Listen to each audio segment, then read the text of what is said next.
mo pakita ang pagmamahal mo sa akin. Carlito, alam mong mahal kita. Pero ayokong ito pa maging rason ng kamatayan mo. Kung hindi namin gagawin ito, we will always be in danger with Phoebe's threats. Carlito, pagkagaling mo, kailangan malipat ka na sa safe house. I'm so happy you granted our request to visit my son, Mr. Villanueva. Oo nga ho, halos hindi na nga nakatulog si Mami sa kakadasal kagabi. Ngayon na kasi ibababa yung sentensya kay Alberto. Oh, the Lord is on our side. Alam kong matutuwa kami sa magiging desisyon ng Supreme Court.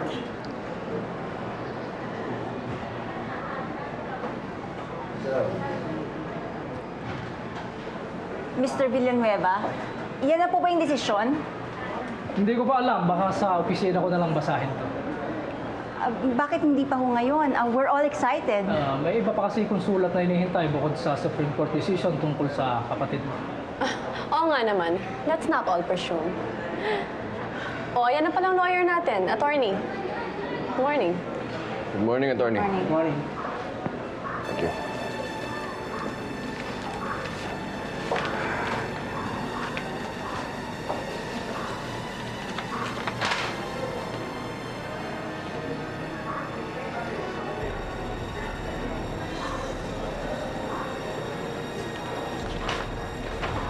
Alberto?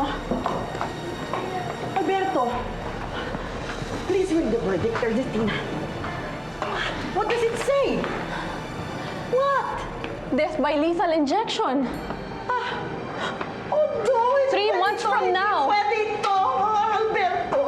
Alberto! 3 months from now. Alberto! Kailangan ko tawagan si Daddy. Lahat gagawin namin para hindi matuloy ito, anak.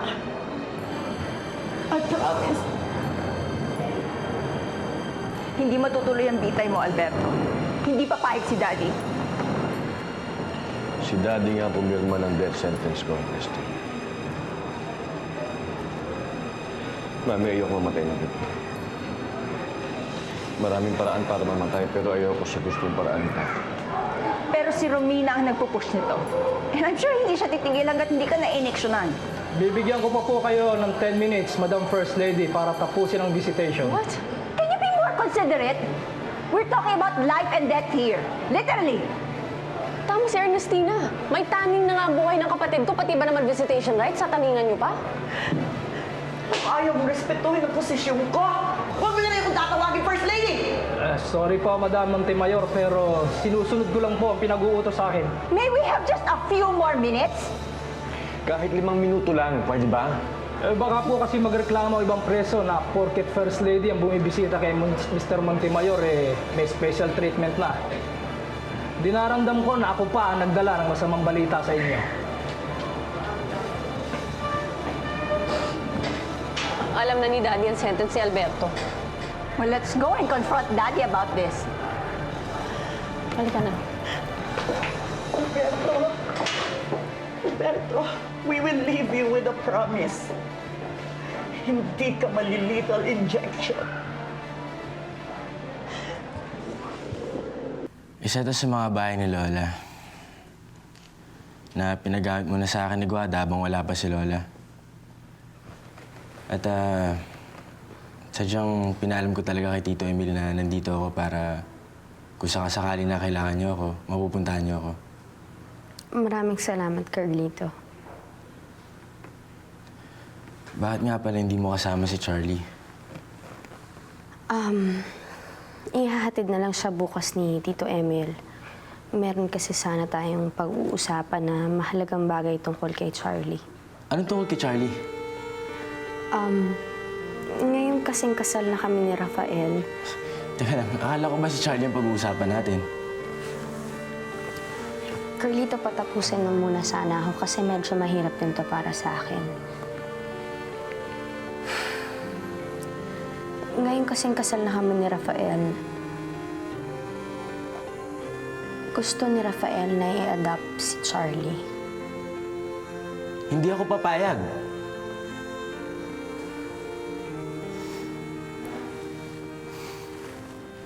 How does it feel to be part of the first family? Wala naman nagbago sa akin eh. It's the same old me pa rin. You really have a good head on your shoulders. Ano ba pag-uusapan natin, bro? Ngayong kasal na ako kay Rosa Camila. What right do I have sa anak niya si Charlie? Eh, ikaw na ang stepfather. You have the moral obligation to raise him.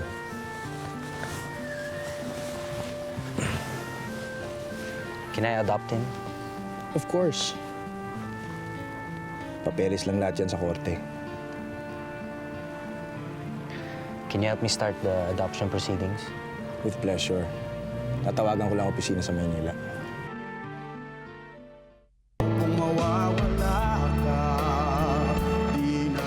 Bakit ba kailangan pang i-adapt ni Rafael si Charlie?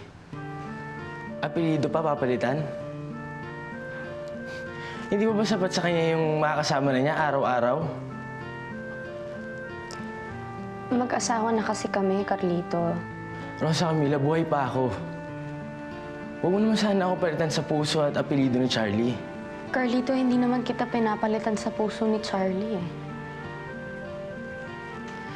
Palalakihin niyo siyang Palma ang apelido niya. 5 taon pa lang si Charlie. Masyado pa maaga ang lahat para maalala niya ang lahat tungkol sa akin. Pagkatapos ng adoption, ilalayo niyo sa akin ng tuluyan?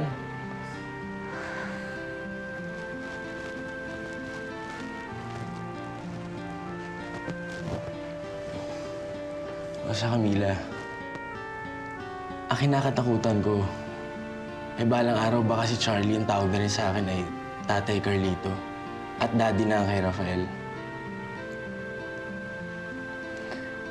Nangangako ako, Carlito, hindi mangyayari yun.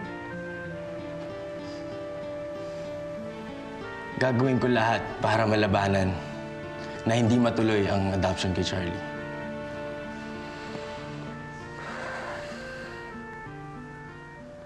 Leandro, 3 buwan.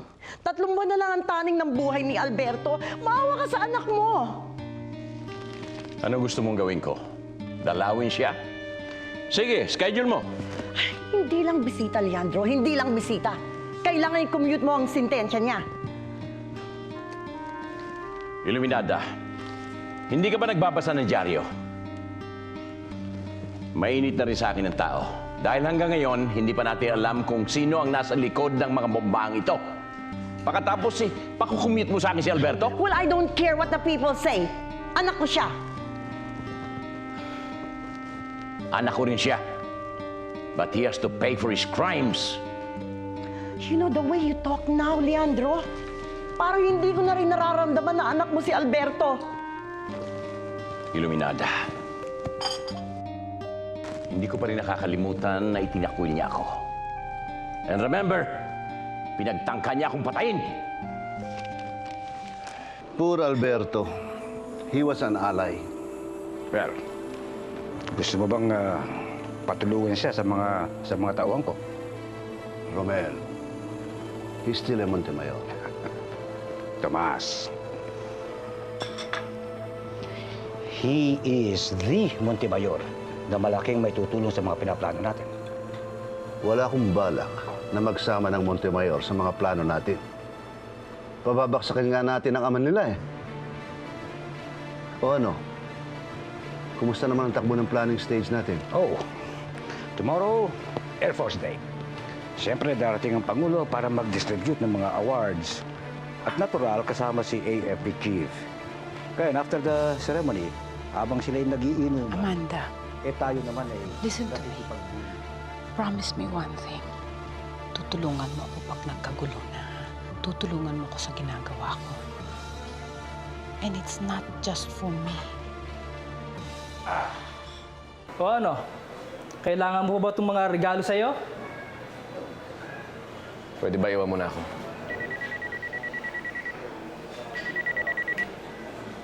Hello? Sino to? Ano kailangan mo? Andito ko ngayon sa kwarto niya. Sino yan? Ayoko makipag-usap sa'yo. I-off ko na ang cellphone ko. What? Warden, sandali! Sino yan? Warden!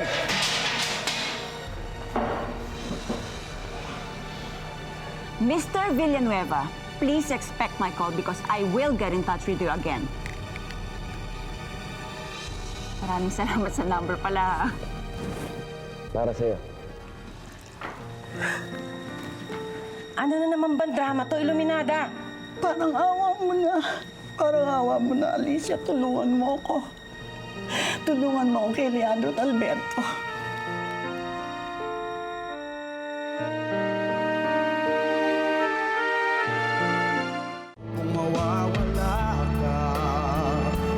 Ano ginagawa mo, Iluminado? Tumayo ka nga dyan.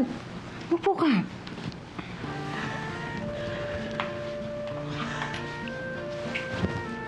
Kausapin mo si Leandro. Ikaw lang at si Rosa Camila ang makakapagpabago ng isip niya tungkol sa death sentence ni Alberto. Masyado naman pong malaki yung hinihingi niyo sa amin. Tsaka kung gagawin ho ni Daddy yun, siya rin ho naman ang masisira dahil presidente ho siya. Bayan ba talaga ang bagong pamilya, Rosa Camila?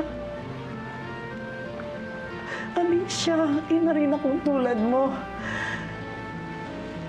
Yung mga pagkakamaling nagawa ni Rosa Camila noon, di ba pinatawad niyo siya ni Leandro?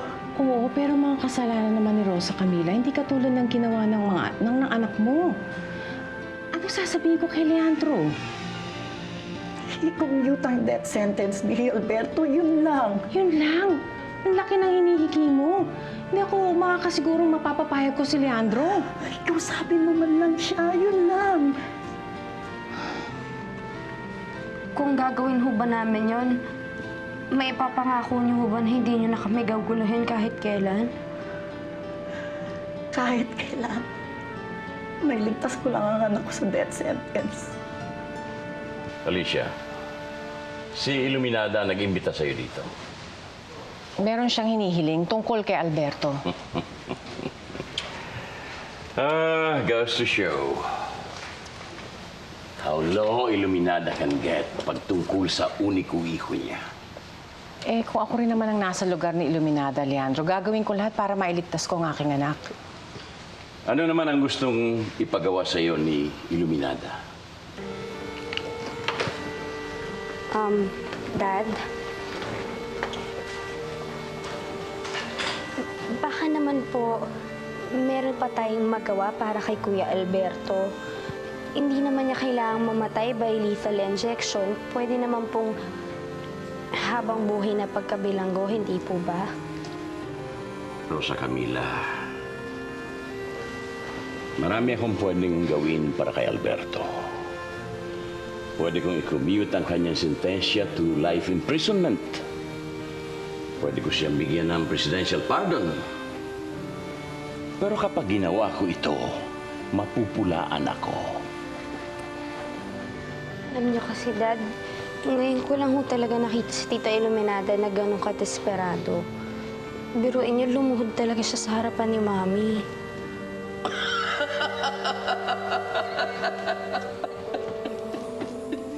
Lumuhod?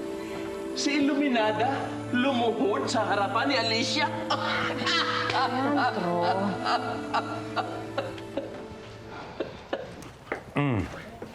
Oh, there. Oh, Jules, how do you find the preparation for tomorrow? Maganda. Impressive, ha? Actually, sinecheck ko lang ang seguridad ng Pangulo pagdating bukas. Oh, you don't have to worry about that. Naayos na namin yan, tsaka we have already coordinated with the PSG for security. But anyway, is that all? Well, okay na.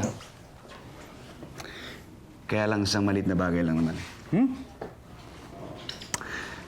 Gusto ko sanang humingi ng tulong sa'yo eh. Na kung maaari, pairamin mo ako ng isang fighter plane. Ba't ka magre-request? Sabihin mo lang kung kailan.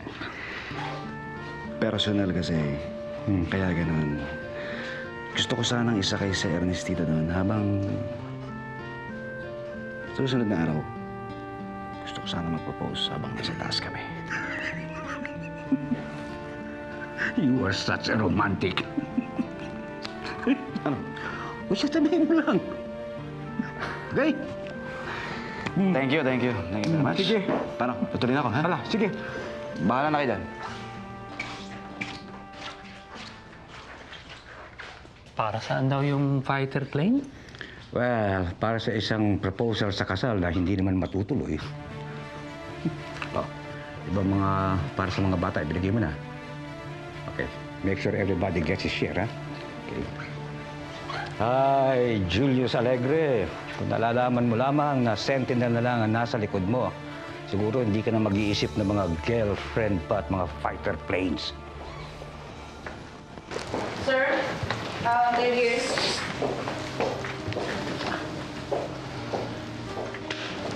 Iluminada. Ginagamit mo na pala si Alicia ngayon para sa anak mo. At lumuhod ka pa. Mami, ginawa mo You must have been a very funny sight kneeling down in front of Alicia. Hindi gamit. Hindi gamit, Leandro. Tulong. Ina sa ina. Leandro, huwag mo namang hiyain, oh. Iluminada, kung ikukommute ko ang sentensya ni Alberto to life imprisonment, mangangako ka ba na hindi mo na uli guguluhin sina Alicia at Rosa Camila? O ano? Mangangako ka ba?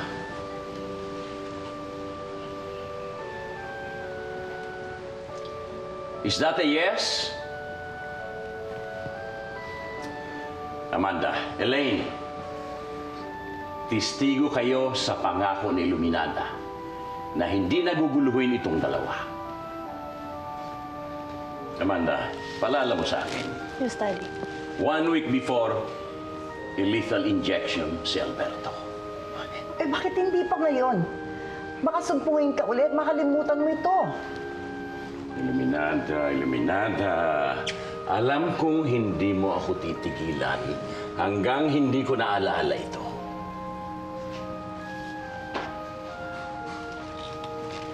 Salamat, Leandro. At sa'yo rin, Alicia.